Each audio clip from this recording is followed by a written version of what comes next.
Hey, Aubrey, how are you today? I'm great, Lindsay. How are you? Good, good. What are we getting into on All Ears English today? I have a question for you. Okay. When is the last time you commanded someone to do something? Oh my God. Commanded, Aubrey, is a really strong word for a human being. Maybe my dog to get him to sit and get a Well, that's a good treat, point, you know? right? You maybe give commands to your dog, but not Yeah. to other people so much, right? No, not really. No, no. It's too Yeah. strong. Yeah. There are Mhm. definitely words we would use instead and things we do instead, right? We'll request, we'll ask, maybe even we'll tell someone to do something. Yeah. Or add kind of a strengthening word like firmly requested, right? Yes, absolutely. This Mm-hmm. is interesting. This episode was inspired by the title of an episode you and Michelle recorded. When I saw this Okay. title, it was 2416. The Yeah. title was Long Story Short, Make Sure You Don't Bore Your Friends in English.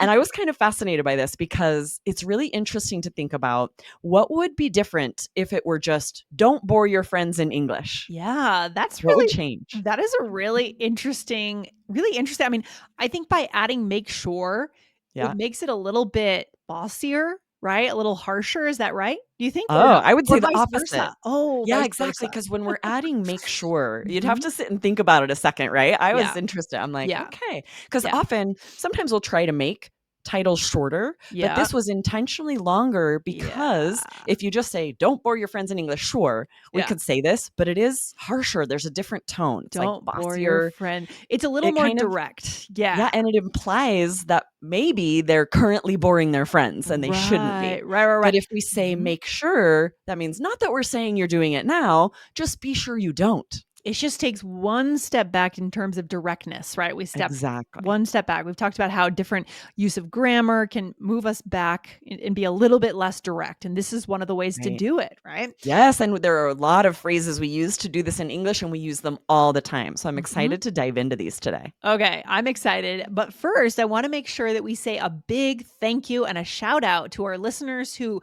left us a review in the Android app. Aubrey, by the way, what is the app all about? The iOS Android app?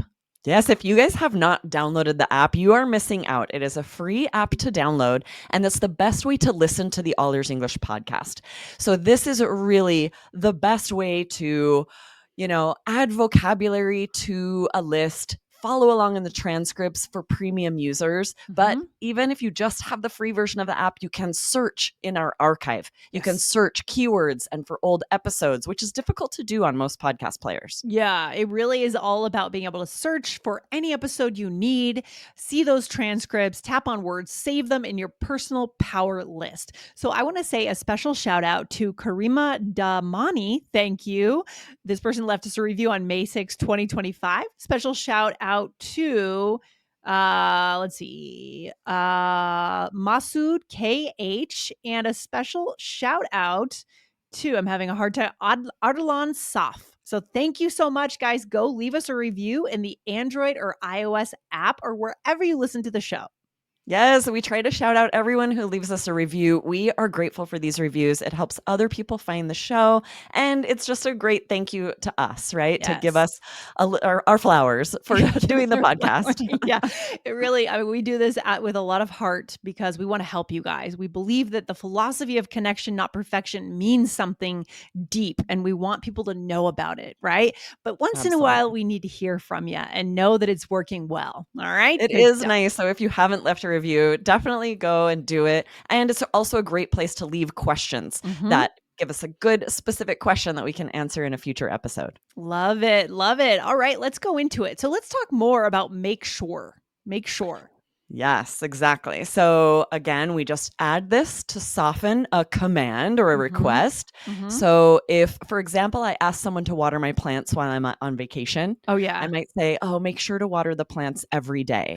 I don't Yeah. think I would be like, water the No. plants every day because they're doing me No, a no, no, no. favor. I'm going to Yeah, try to yeah. soften that. You wouldn't even write that, right? Sometimes I No. remember when I was a kid and we would get like a house sitter to come and take care of the plants and the pets, the cats. Uh, even my mom would not have even written water the plants Water every the day. plants It's every day. way too Yeah. direct. Exactly. We try to be polite, especially with requests, especially if we're asking a favor. Yeah, you could say, "Please water the plants every day," and maybe that's one of these, ways of That helps to just add Mhm. please, right? But there are so many other chunks like make sure that we use. Yeah. You might also say like we need to make sure he understands the instructions. And Mhm. this is another way we use this like, there are so many sort of more direct ways of saying this needs to happen. This is Yes. a very polite indirect way to say it. Yes, I love it. Do we need to know anything grammar-wise here, Aubrey? Do we need to make Yes. any So for notes? each of these, we're going to give you a quick little grammar note because one of them works differently. So Mm. this one and the next couple, we say make sure and Mhm. then an infinitive, like that Okay. first example, make sure to water the plants.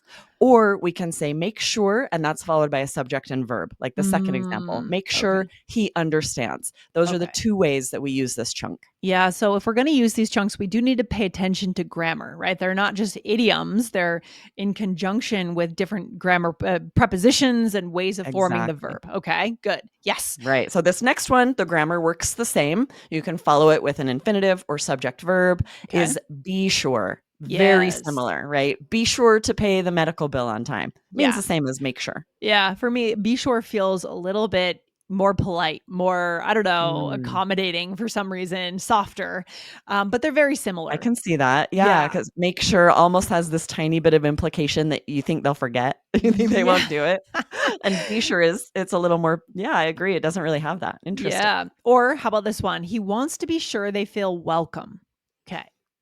Yeah, and this is interesting where there's very subtle nuances between these because if we say Mhm. he wants to make sure they feel welcome, that feels Mm. more active. He's doing something to make sure they feel welcome. Yeah. And then be sure just kind of feels like he is maybe sort of concerned about it. Oh, he wants to be sure they feel welcome. It's Yes. interesting, very subtle. Okay, and the next one is be careful. Okay, so this is interesting. So be careful to avoid spilling your coffee. So be careful to do X. Is that right? Exactly. Same grammar for this. Be Mhm. careful plus an infinitive. Be careful to avoid. Be careful to go early.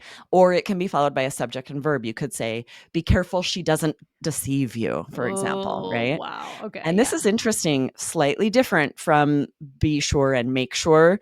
This Mhm. is a little more of a warning. Good to know. Okay, excellent. All right, good stuff. Okay, Aubrey, last one. We have a fourth, and it is try. How does this one work? Yes. And this one, the grammar's slightly different. So let's give some examples Yeah. and then we'll share how the grammar's different. So, for example, you might say, try to arrive on time. We need to start right at 7. And in this instance, it's very interchangeable. It's very similar to these other. Make sure, be sure, try to arrive on Mhm. time. Mhm. Try to arrive on time. We need to start right at 7. Or my skin is so dry, I need to try drinking more water. Okay. Yes, and this is where the grammar's different. Only for this one, we can follow it with a gerund. So we say, I need Mm. to try drinking more water, this noun phrase. So this is Yes. the grammar note. You can have try followed by an infinitive, like these others, Mhm. or try followed by a gerund, a verb that acts as a noun. Try doing something. Interesting. Okay, good to Yes. know. All right, what else, Aubrey? What Yeah, else? so this one's really interesting. We want to point out this very native, natural thing we do. We use it to one up someone. What does that mean to one up someone, Lindsay? Ah. Oh, you know it when you're around someone that's a one-upper, right? A It's a very one-upper. distinct personality trait when people you say you've done something great. Maybe you're proud of something, but they just have to one up you. They have to say they've They've done done something something better. better. Or it might even be worse. You say something awful that's happening and they share something even Oh, worse happening to them, it right? is. So here's some examples. Yeah. Let's say someone is saying they can't sleep past 8. That's me. Mhm. Oh, And then okay. they answer, "Well, try waking up at 5 a.m. every day. You'll be thankful you can sleep until 8." Right? So Oh, I'm one up and like, "You no. sleep till 8? That's amazing. I wake up at 5 a.m. every day." Yeah, or someone saying there aren't a lot of good restaurants where they live, right? And then a one-upper would say what, Aubrey? They might say, "You should try living in my hometown. Only one diner in the whole town."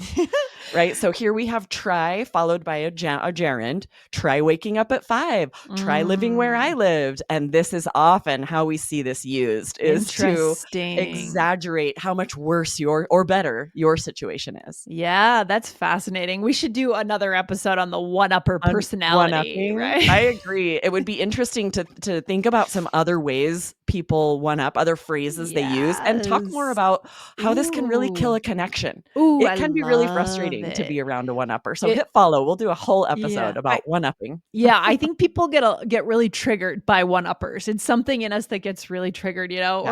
And every now discouraged and or then I just find myself doing it. And I'm like, yeah. "No, Well, don't do that." especially when you're around a one-upper, right? It's like they It trigger brings that it out of sometimes. us. Yeah, it Yeah, does. Okay, we're coming back to that, guys. It's a great connection piece. Hit follow definitely. on the show. Okay, All right, let's Aubrey. do a role play here. Yes. This is going to be interesting. I am staying at a VRBO that you own in Okay. this role play. All All right, I'll right. start us. Yes. Mhm. Are there any special instructions I need? Yes, the building has a noise ordinance. Quiet hours start at 10, so try to keep the noise level down at night. Okay, thanks. No problem. Also, be careful to keep track of the keys. There's a $50 replacement fee if one is lost. Good to know. What about checking out? Anything I need to know? Well, be sure to check out by 10 and make sure to lock it when you leave. Ooh, 10 is kind of early for an Airbnb I have ours checkout. in Rocky Point. It's 10 and it is rough. I'm It's like, early. come on, Yeah, because they that's too need to early. clean and then someone else is Mm. checking in at 4, right? That's early. Yeah, Funny. for sure. Okay. So typical conversation, right? Yes. So You can here, see why you need all of these, because in a conversation like this where you're needing to get a lot of, directives, a lot of requests or yep. instructions, hmm you wouldn't wanna say the same one over and over. Do this, or make sure to do this, make sure to do that. You need options. Right. And the owner. So in my case, I didn't want to be too rude. Right. So I Right. am using these indirect ways of sort of framing or buffering what I'm saying. Exactly. If you Yeah. look through this without them, if Lindsay just said, "Keep the noise level down at night, keep Yeah. track of the keys, lock it Totally when you different. leave," it would be rude. So you might say that to your teenagers if they're like taking That's over, like, different. that's different, right? You can give them orders a little bit, right? Right. But if it's, I'm a professional here and you're a client, so you wouldn't do that. Okay. So very Exactly. subtle. Often we hmm use these, yeah, to soften, to be more polite, more respectful. So you Mm. first said quiet hours start at 10, so try to keep the noise level down. So this is that first use of try followed by an infinitive. Yes. Excellent. And then you said, okay, thanks, no problem. And then I said, also be careful to keep track of the keys. And again, I didn't say also keep track of the keys. That would be harsh for this back and forth, right? Exactly right. Be careful to keep track of the keys is so much hmm more polite. And then Yeah. you said, be sure to check out by 10. Yeah. So, right, to just really say it more blunt and harsh, check out by 10. Mhm. We want to avoid that. We add one of That these to one would be soften. really harsh. Yeah, that Yeah. would be yeah. And then I said, and make sure to lock it when you leave instead of and lock it when you leave. Now, it wouldn't be grammatically incorrect to say Oh, and no. lock it when you leave. It's grammatically correct, Aubrey. Right? Exactly, right? These all would be grammatically correct. It's all about the tone, whether it's a little harsher, a little more hmm blunt, right? We are softening in order to be respectful and polite. And to connect. I mean, that's our takeaway for today. It's all about connection on this show. And we want to show you the different levels of nuance and how to do it. So when you decide who you're talking to, you decide if you want to add these or not, or maybe not use them if you want to be more clear or more blunt, right? Yes, and this really is what's pushing you to those higher levels, C1. Because I know I do this still in French and Spanish, I will accidentally be too blunt because I don't always have the vocabulary to soften things. So this is really Yeah. pushing you to those higher skills to be aware of Yes. and start doing this. Getting into that C1 level to be more precise. That is one of the hallmarks of our Yes. C1 course. Become more precise, right? Love it. All right, Aubrey, thanks for hanging out today, guys. Don't forget to go on over and leave us a review for the show wherever you listen: Spotify, Apple, Android, iOS app. Leave us a review and we'll try to call your name out on the show. Okay. Yes, awesome. Thanks for those reviews, guys. All Have a right. great day. You too, Aubrey. Talk soon. Bye. Bye.